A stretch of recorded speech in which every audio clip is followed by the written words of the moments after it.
अयोध्या से मोदी जी हार गए। क्यों हार गए?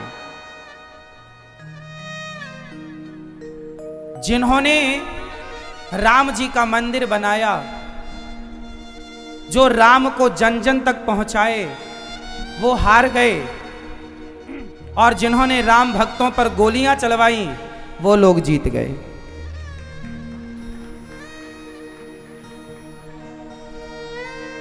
जिन्होंने भगवत गीता को पूरी दुनिया में जाके, मोदी जी जहां भी जाते हैं तो उस देश के प्रधानमंत्री या राष्ट्रपति को भगवत गीता गिफ्ट करते हैं। दुनिया तक भगवत गीता पहुंचाने वाले मोदी हार गए। और राम पर उंगलियां खड़ी करने वाले, राम को काल्पनिक कहने वाले लोग अयोध्या में जीत गए।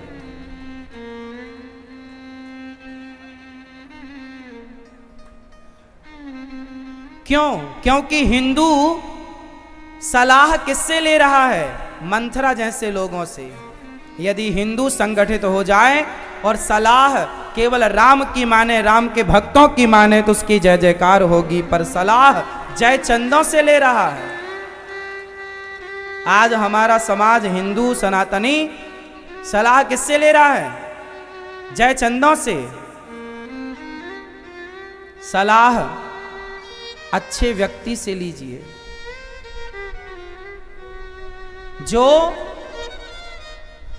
जो देश के लिए कार्य करने वाले लोग हैं। उनका सपोर्ट आप सनातनी नहीं करेंगे तो कौन करेगा? आज भागवत हो रही है, गीता हो रही है, राम राम। मोदी जी एक ऐसे प्रधानमंत्री हैं, खुले मंच से जय श्री राम बोलने में उन्हें कोई संकोच नहीं है। जो खुले मंच से राम नाम बोलते हैं, राम की जयकारा लगाते हैं, वो हार जाते हैं। और जिनके मुंह से राम निकलता नहीं, वो जीत रहे हैं। और जिताने वाले हिंदू। इससे बड़ा दुर्भाग्य क्या होगा? संगठन की कितनी बड़ी कमी है। हिंदुओं की एकता यदि शुरू में भी होती तो 700 वर्षों तक ये भारत गुलाम क्यों होता? 500 वर्ष मुगलों की गुलामी, 200 वर्ष अंग्रेजों की गुलामी। कैकई सलाह किससे ले रही है? मंथरा से। आज का कुछ हिंदू, कुछ सनातनी, इनके सलाहकार कौन बन गए? जयचंद। जयचंदों की सलाह लेंगे तो परिणाम अच्छे कैसे आएंगे? अयोध्या की आम जनता का पूरा कर्तव्य था कि जिन्होंने राम के इस मंदिर को बनाकर दुनिया तक राम की जय जयकार की गूंज लगवाई, वो राम भक्तों का तो समर्थन करते। नहीं करना था क्या? क्या राम का ऋण नहीं था हम सब पर? इसलिए आपका एक गलत निर्णय आपको और आपके आने वाली पीढ़ी को बहुत दुखद हो जाएगा, कष्टदायी हो जाएगा। इसलिए चाहिए आपको कि सदा, चाहे आप देश के बारे में सोचें या परिवार के बारे में सोचें, सोचिए, पर सलाह गलत की मत लीजिए। यदि आपने देश के बारे में सोचा और सलाह गलत की ली तो भी देश के लिए गलत हो जाएगा। परिवार के लिए सोच रहे हैं और सलाह गलत की ले रहे हैं तो परिवार के लिए गलत हो जाएगा। इतिहास से सीखते क्यों नहीं हैं आप लोग? वो तो प्रभु राम की कृपा थी कि पुनः सनातनियों की ही सरकार बन रही है। वो तो प्रभु की कृपा है। वरना सनातन विरोधी तो खूब जोर लगाए हैं कि वापिस सनातनियों का बोलबाला ना हो। वो राम नाम की गूंज से प्रेम नहीं करते। उन्हें तो राम दुश्मन की तरह लगते हैं।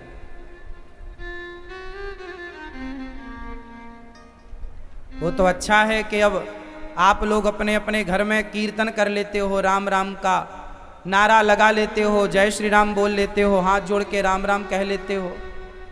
आने वाले समय में यदि सनातनी संगठित नहीं हुए तो राम राम का कीर्तन कहीं सुनाई ना पड़ेगा। इसलिए आपको सनातनियों को एक संगठन में संगठित रहना चाहिए। अब आप बताइए कि भारत में जब से वर्तमान प्रधानमंत्री जी, उसके पहले किसी प्रधानमंत्री ने क्या भगवद गीता दुनिया तक पहुंचाई? नहीं। तो जो भगवद गीता को, जो भगवान कृष्ण के 700 श्लोक हैं, पूरी दुनिया में सबसे ज्यादा पढ़ी जाने वाली पुस्तक भगवद गीता है। इस संसार में ऐसी कोई भाषा नहीं है जिस भाषा में गीता को ट्रांसलेट ना किया गया हो। और भगवद गीता का सबसे पॉपुलर एक श्लोक है जो सबको रटा है, कर्मण्येवाधिकारस्ते मा फलेषु कदाचन। इसका अर्थ पूरी भगवद गीता में, इस श्लोक का अर्थ पूरी दुनिया को प्रेरित करता है कि तू कर्म कर। भगवान कृष्ण क्या कहते हैं? कर्म कर तू अपना, मैं फल देने बैठा हूं, तू कर्म खूब कर। कर्म की सबसे श्रेष्ठ प्रेरणा यदि हमें मिलती है तो भगवद गीता से। कर्म कर। आज के बच्चे जो खटिया तोड़ रहे हैं, ये गीता पढ़ते ना तो खटिया ना तोड़ते, कर्म करते, क्योंकि गीता कह रही है कर्मण्येवाधिकार, तू कर्म कर। बात समझ में आ रही है कि ऊपर ऊपर जा रहा है? बताइए, हम हिंदुओं की सबसे उत्तम पूज्य पुस्तक कौन सी है? जोर से। हम सनातनियों की सबसे पूज्य पुस्तक कौन सी है? भगवद गीता। वही भगवद गीता ले जा करके दुनिया के राष्ट्रपति और प्रधानमंत्रियों को हमारे देश के प्रधानमंत्री जी दे रहे हैं कि नहीं? तो ये भारत का सम्मान कर रहे हैं कि अपमान कर रहे हैं? जोर से। ये सनातनियों का सम्मान है कि अपमान? तो जो आपको सम्मान दे रहा है, जो देश को सम्मानित करा रहा है दुनिया से, जो भारत की भगवद गीता को जन जन तक पहुंचा रहा है, जो भारतीयता का प्रचार कर रहा है, भारत के संस्कारों का प्रचार कर रहा है, उसको बनाए रखने की जिम्मेदारी हम आम जनता की है, नहीं है? है या नहीं? इसके पहले किसने गीता दी भाई? बताओ नाम, हम उसका भी नाम ले लें। इसलिए नाराजगी इतनी भी ना हो कि आपकी नाराजगी से, देखो, एक जंगल में दो शेर थे। एक जंगल में दो शेर थे।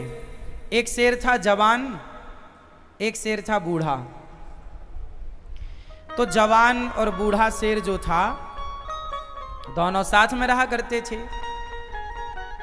किसी तीसरे ने फूट डाल दी और दोनों शेर अलग अलग हो गए। तो जो बूढ़ा था वो तो बेचारा, जवान लाया करता था मांस शिकार करके और बूढ़ा खाया करता था।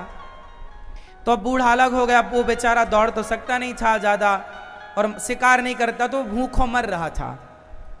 तो एक दिन क्या है, कुत्तों को लगा कि चलो ये बुढ़े शेर को अपनी मार डालते हैं और खा लेते हैं। तो सारे कुत्तों ने घेर लिया। और जब कुत्तों ने घेरा शेर को किसने घेरा? कुत्तों ने घेर लिया, क्योंकि शेर बूढ़ा हो गया था। तो कुत्तों ने घेर लिया। और जब कुत्तों ने घेर लिया तो उसका जवान मित्र दौड़ा दौड़ा आया और उसने हुंकार भरी, सारे कुत्ते भाग गए। तो किसी कुत्ते ने कहा कि भाई तुम्हारी तो इससे शत्रुता थी, ये तुम इसकी मदद क्यों कर रहे हो? तब उस जवान शेर ने कहा कि आपस में हम इतना भी, हाँ माना कि आपस में हम एक दूसरे की बात से सहमत नहीं है, हल्का फुल्का चलता है, लेकिन हम आपस में इतने ना उलझ जाएं कि हमारे लड़ाई, हमारे झगड़े का फायदा ये कुत्ते उठाने लग जाएं।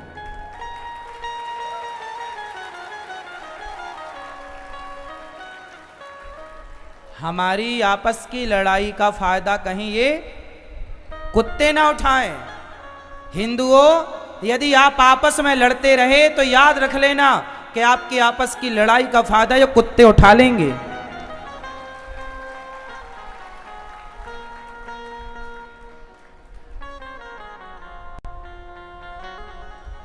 शेर बूढ़ा हो गया है तो हम सब सपोर्ट करें, साथ ना छोड़ें,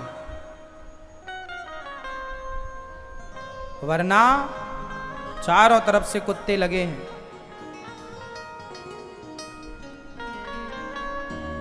यदि हम आपस में लड़ बैठेंगे तो देश को कौन संभालेगा? कोई भी बाहर वाला अपने घर से हमें निकालेगा। दीवानों, जरा होश करो मेरे देश प्रेमियों, आपस में प्रेम करो। देश प्रेमियों, आपस में। सनातनियों, तुम तो संगठित रहो। हम दुनिया से थोड़ी कह रहे हैं कि लोग हमारा सपोर्ट करें। अपने सनातनियों को तो संगठित रहना चाहिए। सनातनियों को संगठित रहना चाहिए। कितनी लोग मेरी बात से सहमत हैं कि सनातनी संगठित रहें? जाति, हमारे देश में एक बहुत बड़ी बीमारी लगी है दीमक की तरह। जातिवाद घुसा पड़ा है। ये मेरी जाति का, जात, मर जाओगे ऐसे में, मिट जाओगे ऐसे में। मुगलों ने क्या षड्यंत्र खेला? अंग्रेजों ने एक राजा को दूसरे राजा से लड़ाया, और जब लड़ाया तो दो में से एक तो जीतेगा, तो एक को तो उसने ही हरा दिया, जीत लिया। और जब वो जीता तो अंग्रेज ने उसे मार के उसकी सत्ता, अब अंग्रेजों के पास दोनों की सत्ता आ गई। बात समझ में आई? एक राजा से दूसरे को लड़ाया, तो दो लड़े, दो में से जीतेगा तो एक जीता, और फिर जो जीता उसे अंग्रेजों ने मार दिया। तो अब बताओ, दो सत्ता अंग्रेजों के पास आ गई। ऐसे ऐसे अंग्रेजों ने भारत को गुलाम कर लिया। आपस में लड़ाई, मैं ब्राह्मण, मैं क्षत्रिय, मैं वैश्य, मैं शूद्र। मैं आपको कहा करता हूं, ये समझदारी नहीं है आपकी। मैं कौन हूं? मैं ये ना कहूं कि मैं ब्राह्मण हूं, मैं ये ना कहूं कि मैं क्षत्रिय हूं, मैं ये ना कहूं कि मैं वैश्य हूं, मैं ये ना कहूं कि मैं शूद्र हूं। बस मैं ये कहूं कि मैं सनातनी हूं, हिंदू हूं। केवल एक परिचय हो, हम सनातनी हैं। जातवाद में लड़ोगे मर जाओगे। हम 4 भाई हैं। दुर्गा मां के कितने हाथ हैं? 2, जोर से। दुर्गा मां के कितने हाथ हैं? जोर से। 8। दुर्गा मां के कितने हाथ हैं? 8। कितने हाथ? 8।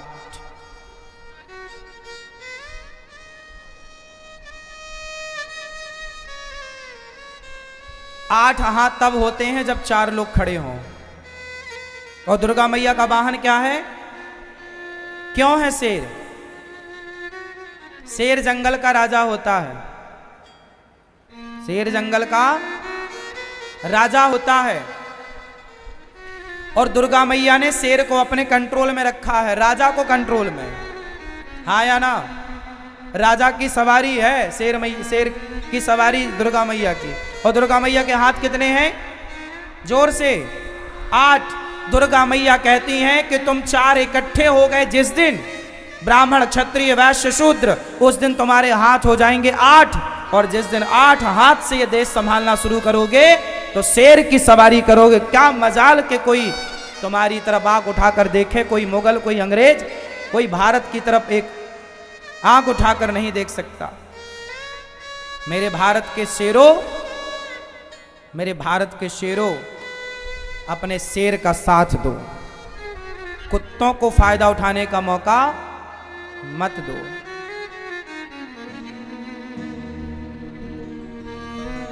सनातनी पहली बार आजाद हिंदुस्तान में इस तरह से सनातनी अपनी खुली बात कह सकते हैं, वरना कहां कहने की इजाजत थी। दुर्गा मैया के 8 हाथ क्या इशारा कर रहे हैं? हम चारों संगठित रहें। आप ब्राह्मण हैं, क्षत्रिय हैं, वैश्य, शूद्र। अच्छा बताओ, ब्राह्मण के पिता कौन?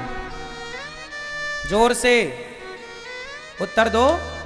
ब्राह्मण भगवान के मुख से प्रकट हुआ है। क्षत्रिय भगवान की कहां से? भुजाओं से।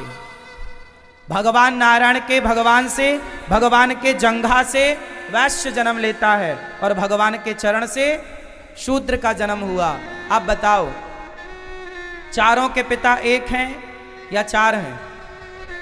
चारों के ब्राह्मण के पिता भगवान हैं, तो क्षत्रिय वैश्य शूद्र के भी भगवान ही पिता हैं। भगवान ब्राह्मणोस्य मुखमासीद बाहु राजन्यः कृतः ऊरु तदस जद वैश्यः पदभ्यांगुं शूद्रो अजायत।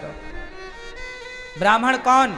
भगवान का पुत्र। क्षत्रिय कौन? भगवान का पुत्र। वैश्य कौन? भगवान का पुत्र। शूद्र कौन? भगवान का पुत्र। हम चारों एक बाप की, एक पिता की संतान है, इसलिए चारों को मिलजुल के प्रेम से भाई की तरह रहना चाहिए।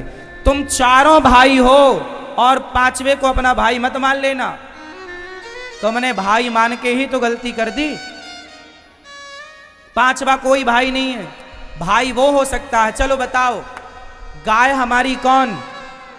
जोर से, गाय हमारी बताओ। ब्राह्मण गाय को माता कहता है या नहीं? हाँ या ना? क्षत्रिय गाय को माता कहता है कि नहीं? वैश्य गाय को माता कहता है कि नहीं? शूद्र गाय को माता कहता है कि नहीं? जो गाय को माता कहते हैं बस वो हमारे भाई हैं। जो गाय को मार के खाते हैं वो हमारे भाई, वो हमारे भाई हो सकते हैं जो गाय को माता कहते हैं। भाई भाई तो वही होगा ना जो हमारी विचारधारा से मिलता हो। भाई तुम गाय को माता कहते हो, हम भी गाय को माता कहते हैं, हम तुम भाई भाई। अब हम गाय को माता कहें और तुम गाय को खा जाओ और फिर भी हम तुम्हें अपना भाई कहें, कैसे होगा? बात समझ में आई? इसलिए चार भाई कहा गया, ब्राह्मण क्षत्रिय वैश्य शूद्र, क्योंकि ये चारों की विचारधारा एक है। ब्राह्मण के भगवान राम, क्षत्रिय के भगवान, बताओ क्षत्रिय किसे अपना भगवान मानते हैं?